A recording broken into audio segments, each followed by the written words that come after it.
claimed that you made $40 million in drug sales. Right. To do that and walk away with 8.5 years, it's not a bad deal.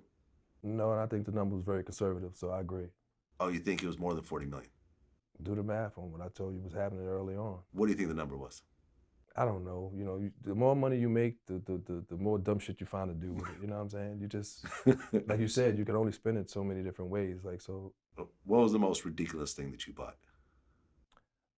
I just think I just ran around with an entourage all the time. Like, you know, like anytime I did something, it was 10 of something. Like, you know, like it's just what it was. I went on vacation, 10 people went. Right. You're paying for everybody. Everybody, everything. Yeah. And not the guys that was getting money with me, but just my extended family, you know. Yeah. All-star games, fights, like, you know, so it's just, you know, so again, that's why when I reflect back on it, I mean, for a lot of people, you interview a lot of people, and that's why they call it the golden era. Like, there's some people who just can't get beyond that because their better lives is behind them because they've never experienced anything like it. And to support that, even with these rappers, you just see how they recreate that in some of their music and some of their fashion because it was just talked about. It was intoxicating, man. It just was, you know? Right, because all the rappers wanted to be the drug dealers. That's they wanted to look like them.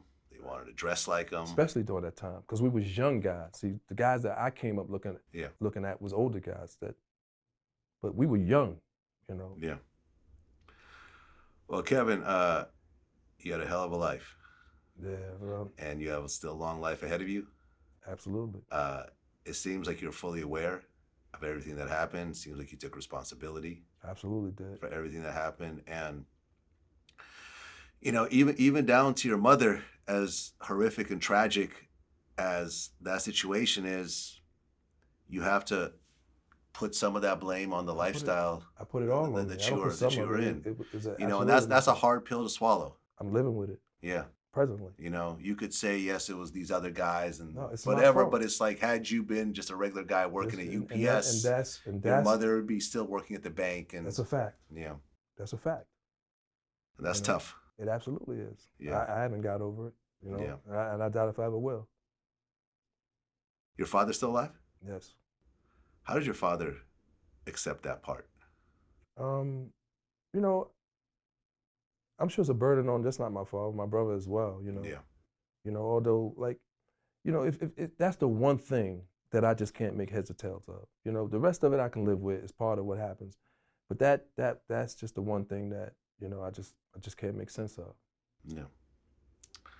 Well, Kevin, I appreciate you coming in, and I think it's really dope how you took that life that you lived and turned that into Don Diva, able to pivot. You know, I think that's the mark of a true hustler. Right. You know, it's one thing to be good at something and keep doing it and eventually fades out and then you're broke at the end and you know, but to able to be great at something and then have that come to an end and then pivot to something related and be great at that as well. Because Don Diva, I think, is a legendary publication. I think Thank you. I appreciate the compliment. It was, I mean, I guess it's one of the most read publications in prison. Oh, absolutely. Yeah. You know. And, you know, to take your experiences and your values and create a media company around it, which is something I've done as well. Right. I witnessed you do it. Yeah. Yeah, I think it's dope. And it's not easy to do. It's a fact. It's a fact. Trust me, it is not easy to do. And I think you had a very authentic voice in what it is that you do. It's very unique. You know, it's different than a VladTV or an American Gangster or whatever else. And, you know, I wish the best for you, your kids, your family, your father, your aunts, your cousins. You know, and you're just as a silver lining, you know, you became a drug dealer, but your brother actually went to Columbia University. Yes, he did. Which is one of an Ivy League, one of the top universities in the country, in the world. Right. Yeah, I went to UC Berkeley myself. Okay.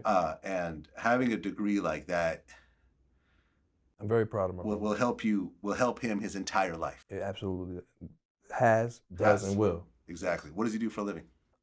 He's actually he's in private industry now, but he was actually a basketball coach for St. John's and a lot of prestigious schools. Nice. You know, and I'm sure you doing what you had to do, you were able to help him out financially, so he didn't have to go and That's do a that, fact. and then end up going to prison and losing Yeah. all that opportunity. Right. So you could at least look at that situation. Oh, I have, and that was the driving force. Like everything I did was for a reason. Yeah. Okay, I appreciate you coming in. Appreciate you having me. No doubt. Thank you. Peace.